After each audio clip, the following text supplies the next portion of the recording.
In Japan, gods exist in nature.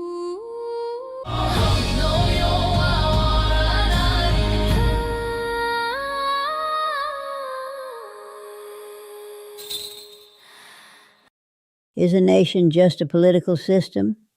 In much of the modern world, a nation is defined by borders, a government, a constitution, laws.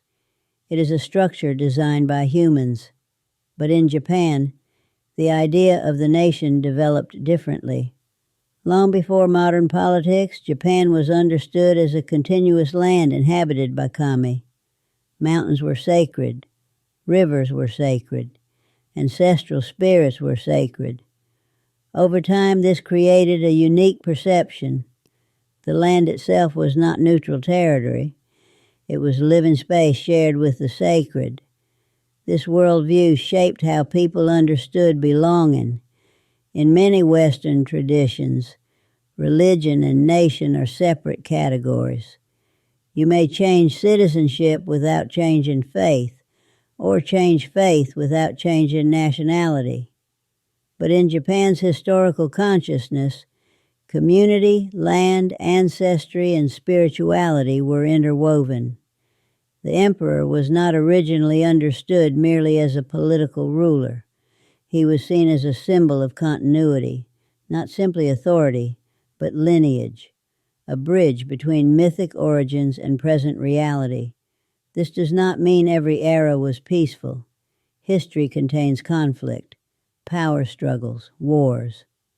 But beneath these changes, there remained a sense that Japan was more than a state. It was an inherited realm, a living continuity. In this framework, loyalty was not only personal, it was relational, to one's lord, to one's family, to one's land, to one's ancestors.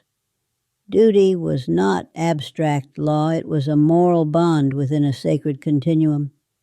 This is why certain acts in Japanese history were not seen as mere political events. They were moral statements.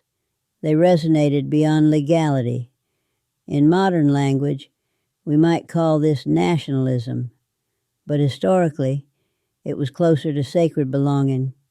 The nation was not worshipped as an idol.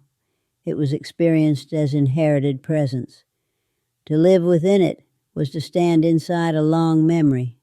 In Japan, the sacred was not confined to shrines.